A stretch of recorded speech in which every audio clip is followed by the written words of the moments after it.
Coming up, it's a Fan Take Friday where we give you some live looks at the Nets-Wolves game. We talk about free agency this summer and maybe, just maybe, wonder if the fan base really does get it when it comes to that little Giannis trade talk. We dive in coming up next.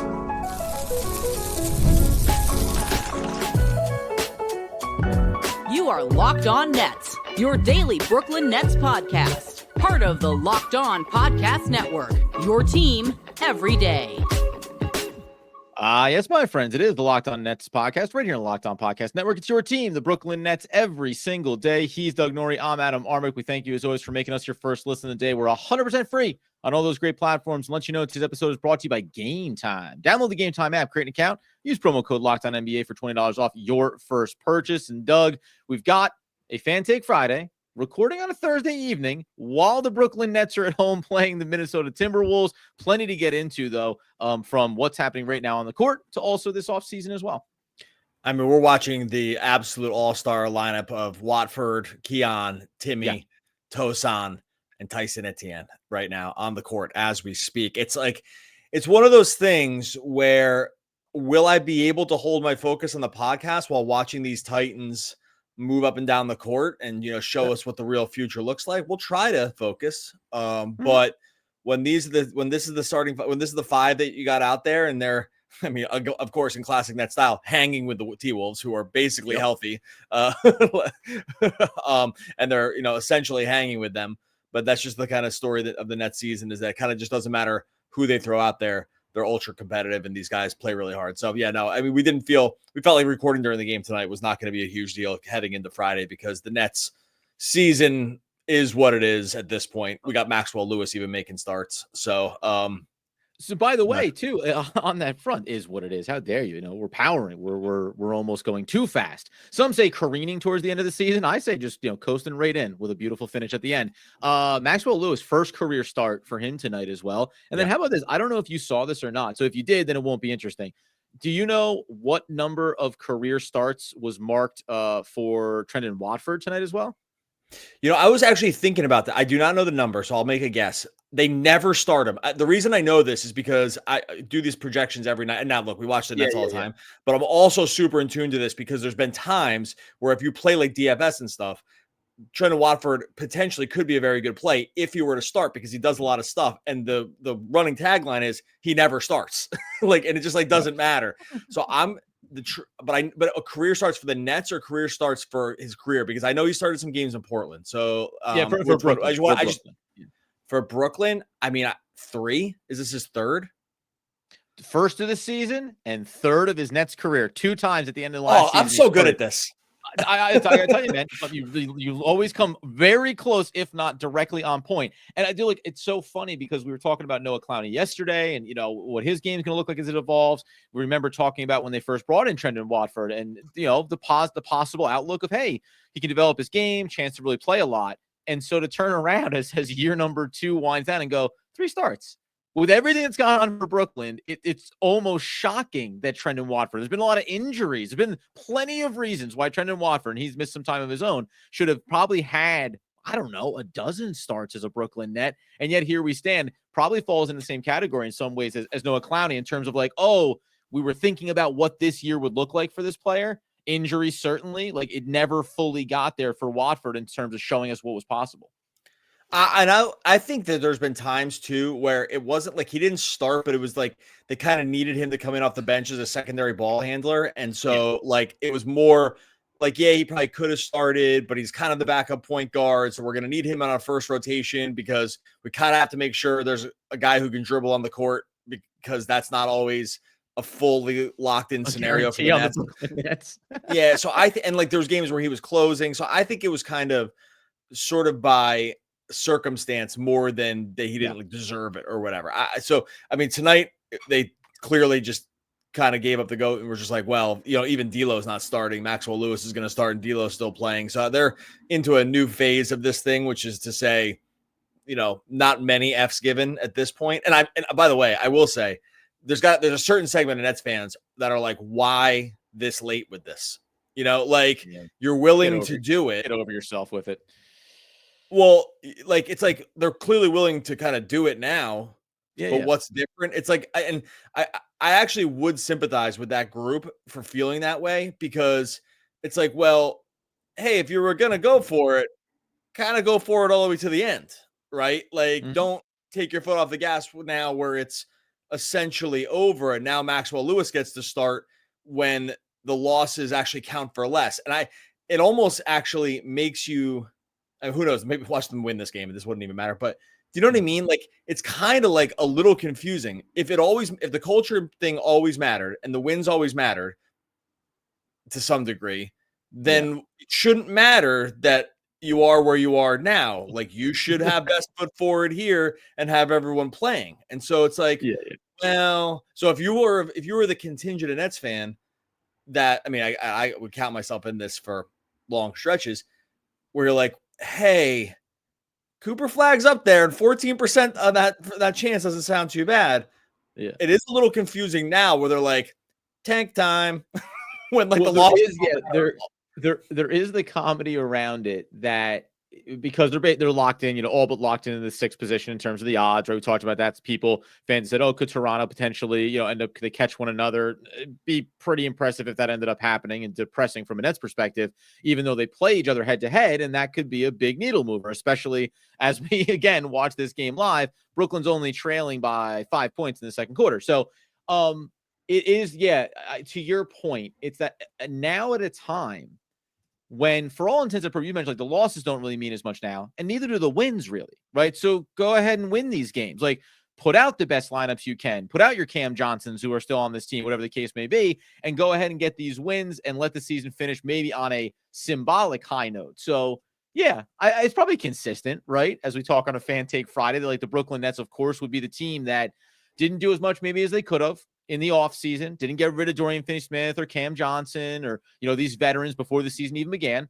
Then whoops-a-daisy, walked into a 9-10 record over the first 19 games. And again, that's a big part of this, because regardless of what they are doing, not doing everything else, as Trendon Watford fouls a three-point attempt, just want everyone to know that. Because that's, as we're talking about him. In the end, it does feel like this organization got snake bit early by their success. Go look at the record. They're one of the worst record teams after those first 19 games. So it's like they did the tank. It may not have visually always looked that way, but they did everything. It's just that they fumbled it coming out of the gates, not maybe knowing how good Jordi was going to be, not knowing how effective and how hard they would play. And they caught a couple teams off guard. Like, 20 games is not insignificant. So a quarter of the season does matter. And it's probably a shame on you for getting to a quarter, allowing a quarter of the season to pass before you made these adjustments. Because if not for that, then I think we would be just as confused about all the decision-making process. And yet we'd still say, they're right where they want to be in terms of the odds. It just got thrown off by the start of the year. It is super funky, and it's a weird way for them to wrap up this season as well. And I made a mistake where I said D'Lo didn't start. I'm more just thinking about how, like, they're No, if he was coming in with like a like little injury or something, and Maxwell Lewis was going to get a start here, it's all still funky in terms of how they went and how they've gone about it for sure. And maybe you just say, hey, all these guys are hurt now, and that's just the way it is, and like these are legit injuries, and maybe that's just what it is. Like, Cam Johnson's injury is legit, and they just don't have any other guys left. And I don't know. I'm here for it. I'm actually really not trying to I'm really not trying to complain here. Believe me. I'm for sure. I know for this for sure. I'm all complained out of this for this season. Like, I know it for a fact. I've lost most of my energy on this, but like, Ziaire Williams sitting on for rest, and we know Cam Johnson's out now, but like, how the seriousness of it, I don't know. It's just like, it just strikes me as weird. And maybe it's just a circumstance thing too, where like, this is actually the only guys they have available. And so whatever, but I don't know. I can just see a contingent of people being like, oh, now we get these lineups. Like, now we're just getting like this heavy putting up, big performances in the G League a month and a half ago. Why didn't you bring him up back then? Right. Like, you wait until the last possible moment to pull the cord on it. Of course, that being the case, right. Coming back on the other side, there was an incredible quote from Ziaire Williams, speaking of him in regards to Noah Clowney and what he could be. Jordi Fernandez, big time fan of the Locked On Nets podcast. He responded basically directly to us, though also to Eric Slater, about how he feels about Clowney as well. We'll get into that and a little poll we ran about the Giannis trade possibilities this offseason. We'll do that here coming up in just one moment. All right. Before we get to that, Tell you about our friends over 5 Hour Energy. Look, daylight savings time can sneak up on us again and again. It feels like it sneaks up on us more than once, because when it gets to you, it really throws you off. You're feeling like you lost those hours of sleep. 5 Hour Energy has your back. Extra sunshine. It means more time for fun. Sometimes you need a little boost to power through. Maybe you're staying up late to roll through the tournament. Maybe you're just going through some of these Nets games because they go a little past your bedtime. Squeezing in a round of golf after work and trying to keep up the busy day. 5 Hour Energy gives you that quick refresh and pick me up whenever you need it. You got the extra daylight, extra activities right now. Longer days, like I'm getting outside more, hiking. I was outside all day today. The tropical bursts you can go to for a quick boost. Head on over to 5hourenergy.com to find over 15 flavors to choose from, including watermelon, blue raspberry, peach mango. You can even build your own 12-pack or 24-pack delivered right to your door. I like to hear that. Need one now? Grab a 5 Hour Energy shot at your local grocery or convenience store. They're everywhere. Stock up today and stay energized. 5hourenergy.com. And when you're done with that, head on over to our friends over at Wayfair. Spring's here. It means it's time for it's home project season. Maybe you're refreshing a room or tackling a full renovation. Wayfair is the best kept secret for all things home improvement. Get those small updates. I need some new cabinet hardware, major upgrades, new vanities, sinks, outdoor lighting. Let's get it on right now with Wayfair. It's got quality products for every single budget. I've been shopping for one of these. I can't find the perfect one. I know Wayfair has them. I've actually narrowed it down to 2 Chase Lounges. There's a Chase Lounge that's going to appear behind me. And I just actually been waffling. It's actually Wayfair is like too many choices, which is the kind of the situation we're in now. But that's where we're going to be going when I want to grab this chair behind me. Wayfair makes home improvement easy. Get started at wayfair.com. That's WAYFAIR.com. Wayfair, every style, every home. All right, Fan Take Friday as we continue here on Locked On Nets. Brooklyn taking on the Wolves tonight as we're recording our Fan Take Friday on Thursday because we do what we want to do. By the way, Fan Take Friday FTF, we also got a great shout out over on YouTube. I'll find your name and I'll give you credit on Monday about Backwards Cap Tuesday. So we also have backwards hat Tuesday, which was going pretty good for us. So we're trying to fill out this lineup Monday through Friday. Well, every day's backwards hat day for me. So it's only if Adam gets on. I will be honest. It was mostly about me. It was mostly about like, oh, Adam was killing it with the backwards hat. So, that's nice for Tuesdays. We got that cooking. I just can't look at my bald head. I'll just admit it. The reason I do it, I hate looking at it. I can't look at it. I look at it all day and then I got to see it up on camera. I got to protect the ego a little bit. I usually don't care, but for some reason I just need to protect. I need to protect this little piece of sanity I have. So I'm just going to admit it. Like, it's good to admit the things that we think about. Can I tell you the truth too here? Well, because it's Fan Take Friday. We can have fun. I think, when you're on the network, it's Locked On Nets, it's Locked On Mats, it's Locked On Lakers. It's the brand. And we want to represent the brand.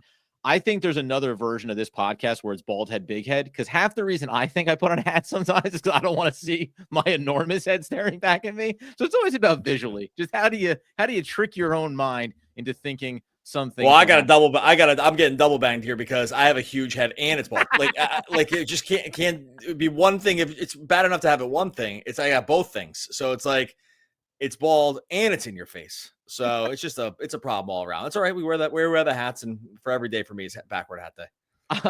So there was also this line from Ziaire Williams.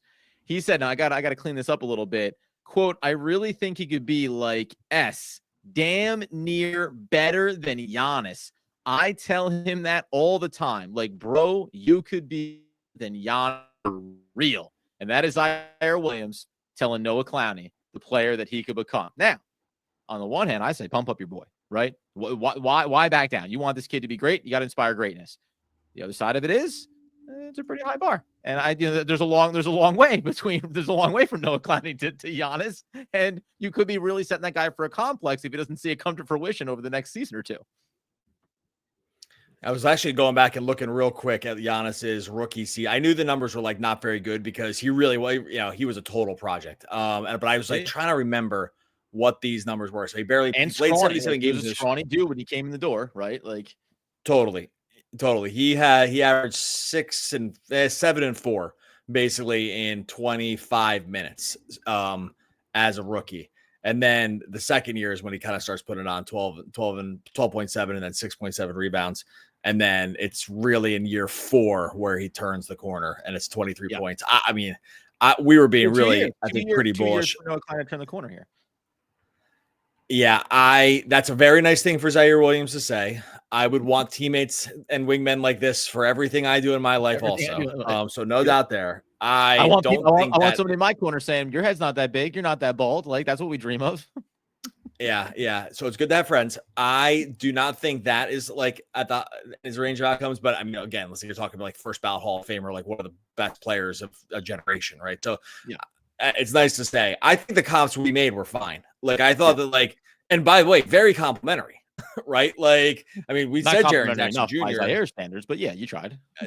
We undersold it by Ziaire Williams standard, but I think like, I said Triple J, and I think that's like the very high end, and I'm not even sure that's totally correct. But it is nice though between him and you're gonna get to the Jordi Fernandez quote. Yeah. Like they were very complimentary on the way out for him here in a season that for sure didn't look like the one I think a lot of people thought they were gonna see. And that's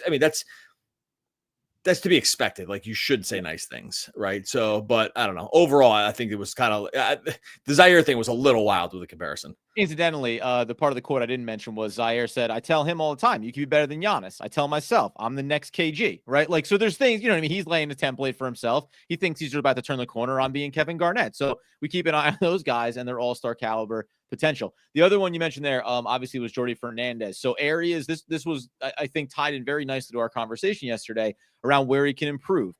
Quote, his physicality, especially on the defensive end, his drive decisions. If he's not going to be able to shoot it, how can he get to the rim with one or two dribbles and be efficient? Whether it's an easy drive and kick or a finish at the rim, I think in the last few games, I know the sample size is small, but he has been working on it, and that's what he's going to focus on throughout the summer. Once he's on the court and plays minutes consistently, I have no doubt that he's going to continue to get better. Goes on to say, we believe in him. He's a part of this team, part of the core going forward. And I don't, neither you nor I were suggesting that, oh, no, this means something different for our expectations for Noah Clowney.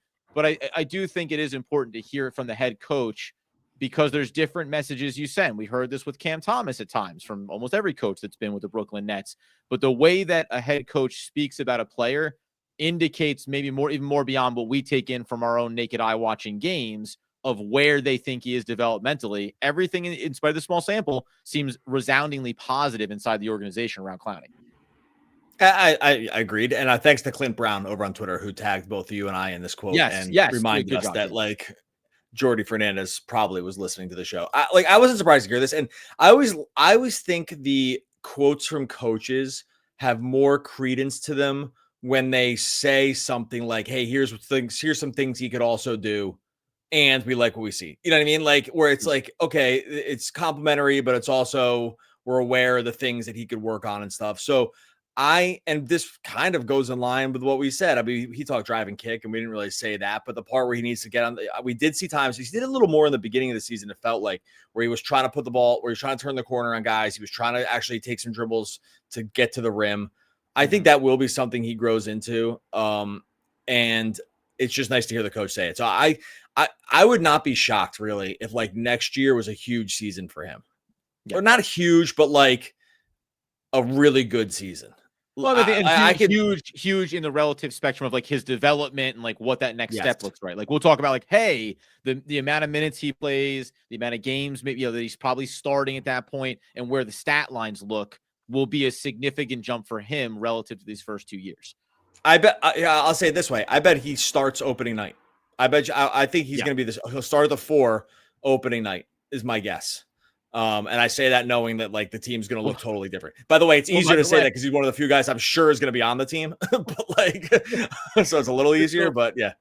It's so funny because so far I said when he was drafted and he was in the G League, I said they should call him up and call him up sooner. And it ended up being longer before he got up to the NBA. I said when we talked in the offseason, I said, put this man in the starting lineup. It didn't quite pan out that way, but then he got some good games under his belt and had some injuries. So if I jump in with Doug here and say opening night next year, Noah Clowney is starting for the Brooklyn Nets of the 4, almost certainly it'll take at least 15, 20 games because if you remember too, and then if you remember too, thinking back to the beginning of the season, I disagree with you that he would start. I actually was pretty confident he wouldn't, but it really was only because I just knew they wouldn't start him over some of these veteran guys that were on the team. I just knew there was just no chance that he's going to start over DFS or guys like this that have been in the league so long, because they just wouldn't do that. There was no reason to do it. And it's just like there was a hierarchy around age. And so that's where I just felt pretty confident with it. Not to say they shouldn't have. I'm glad they didn't necessarily, but it was really not about and DFS is a better player than him, so he should have just started over him anyway. But I just, even if they were equal, DFS would have been the starter because of like because of the veteran nature of how long he's been in the league, and it would have been like a slight to not.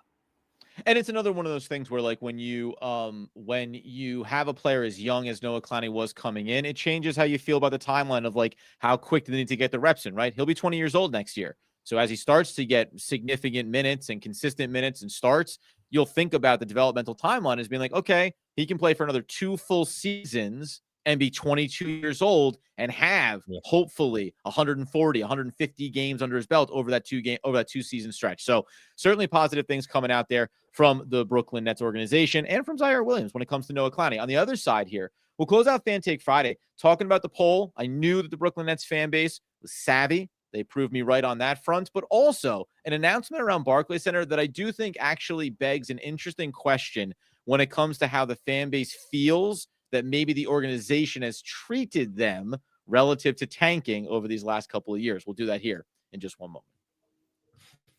All right, before we get to that, tell you about our friends over at Open Phone. If you run a small business, it means you're wearing a lot of hats. Your personal phone becomes your business phone. Before you know it, you're juggling customer calls day and night, and your team's growing. It becomes impossible to manage everything.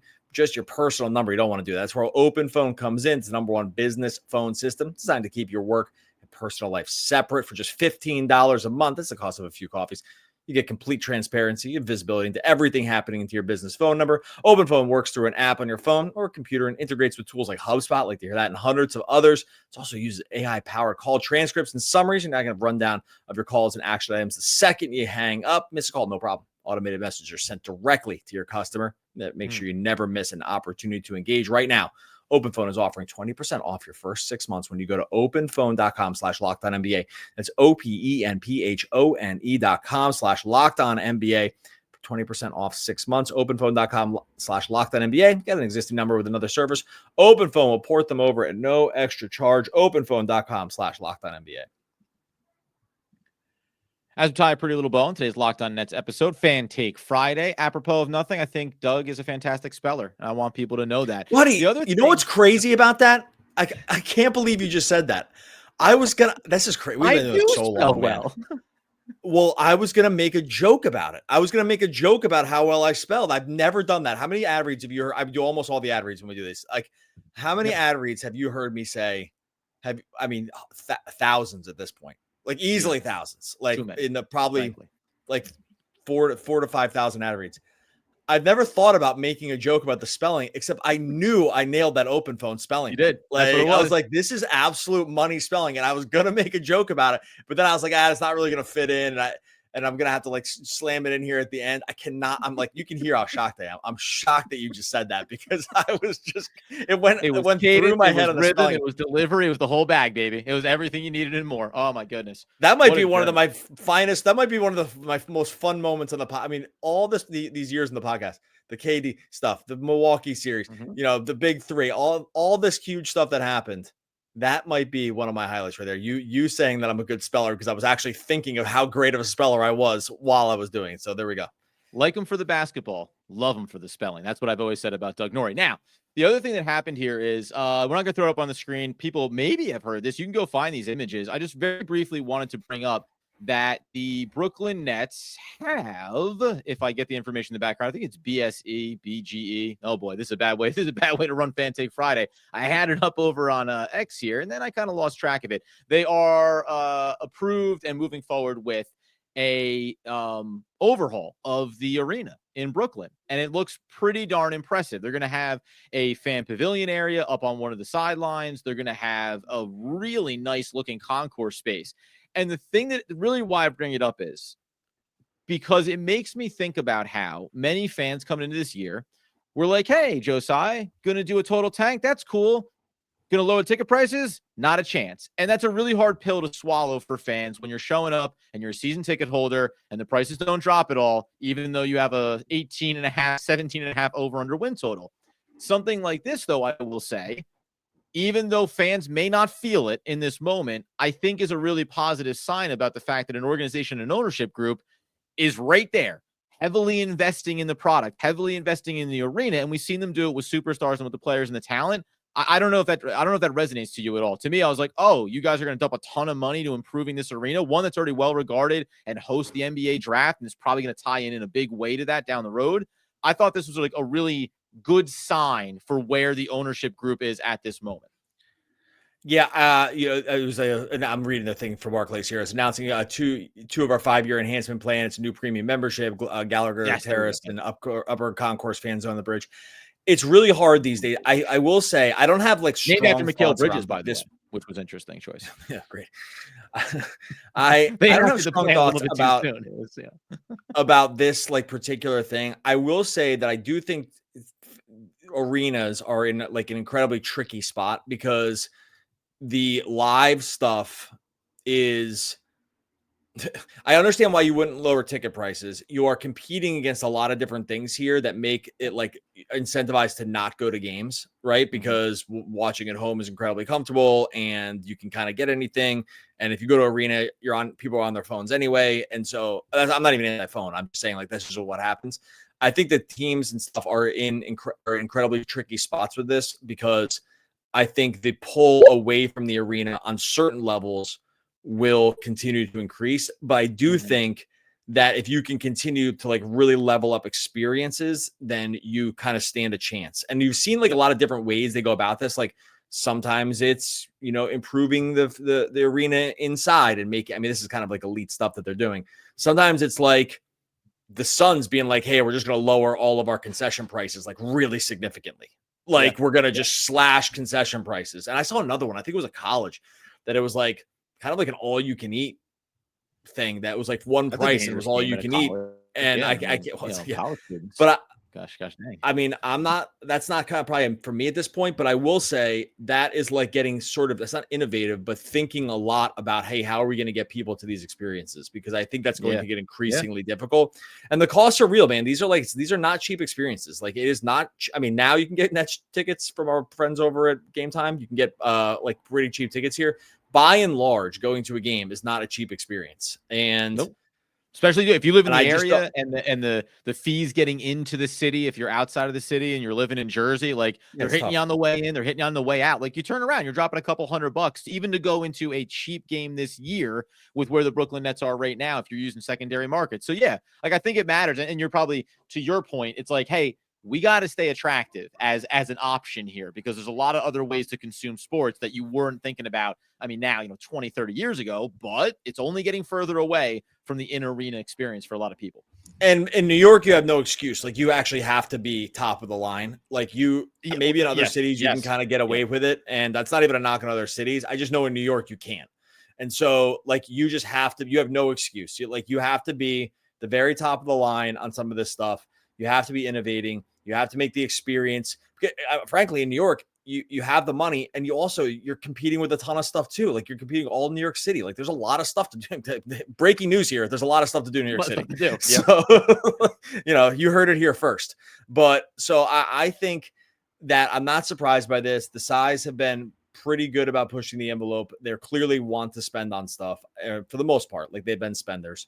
And so I'm not like shocked by this. Again, I don't have any like crazy thoughts around this particular upgrade, but I do think that like you can get left behind really fast with this stuff. If you are not continually pushing the envelope, and you better be pushing it, because if you want to justify prices, people will just stop going. And when you're going to have kind of like a bad product, which is the Nets had this year, they had a very bad product. You better hope that you're winning along some other avenues, because otherwise, like you just don't, I don't know. It's a very tricky spot. The NBA sports landscape when it comes to live events is not going anywhere. I think there will be plenty of people that will go to sporting events in our lifetime, but they're not the NFL. I think that like they're not kind of, the NFL can just kind of open the gates on Sunday. Yeah. Just make sure all the doors are unlocked. Like make sure all the doors are unlocked. And like, that's pretty much good to go. Like they're not, that's a good call. Cause NFL is not trading on the experience for the fan. The experience is getting to stare down at the field and watch the game. Like that's the experience. If you've been to a basketball game, that's not really the experience at a live game. Like there is a constant constant invitation to watch other things while you're at a game. Every single second is filled with someone coming on the court and doing something, the music at absolute crazy levels. This isn't a complaint. It's just like what it is, right? There's super loud music. Like there's someone takes the court. There's no one takes a breath. Someone is on the court doing something whenever there's, whether it's tossing plates in the air or a bitty basketball game or the dancers or a Papa Shot contest, like something's happening. And you just have to you're competing on you're competing on an entertainment line. So anyway, I'm kind of just going all over the place here, but it's for sure a different experience.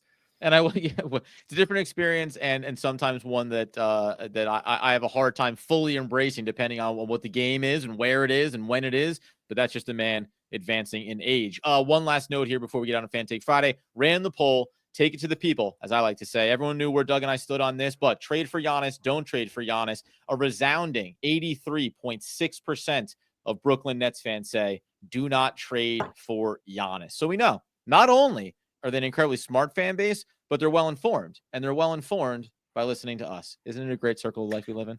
I was actually surprised. We're going to run long here. I was actually surprised at how definitive that was. So was I. That Twitter breeds a certain kind of fan, and I think that Twitter is not the whole fan base, clearly. But I was surprised by how crazy one-sided that was. Yep. I expected the not Giannis group to win for sure, but not at like an 85-15 or whatever it was. I was like, whoa, okay. That people are not into that. That's because I can see a world where it's fine, but anyway, whatever. All right, we're gonna get out of here. Now, look, we said this yesterday, and I want to double down on this. What a Peter out on. I can see because I'm getting excited. I'm excited to decide to do this other thing. We said yesterday that it was imperative that the way to help the show was to get on and like and subscribe. Okay. Yeah. And caught a little flack for that because of the time. I'm not taking any of it back. Everyone right now, go on their phone and like and subscribe to the podcast. Yeah. Then download another pod thing and like and subscribe to that one. And then go get your wife. Do it all. It's not that much to ask. We've then visit all the sponsors too. Okay. Visit all the sponsors. Like and subscribe to the podcast. Like and subscribe to YouTube. Leave a comment. That helps the algorithm too. The comments help. Yep. It's going to take you like 90 minutes. Yeah. And you're probably actually the sponsor's going to need to spend some real money. But look, it's the least you can do. It's like 90 minutes and $125 later. Is that really, minimum? Is that too much? No, yeah. Because the more you spend, it just reflects better on our show. It's ridiculous. Yeah, it's ridiculous. We don't ask for much. Just go and do all those things. That's how you can really help the podcast. Thank you. I don't know which one to go with here. I'm going to stick with: to learn to read is to light a fire. Every syllable that is spelled out is a spark. And that is from one Victor Hugo. VICTORHUGO, one of the all-time great poets. We're back in tomorrow talking more Brooklyn Nets basketball. Basketball.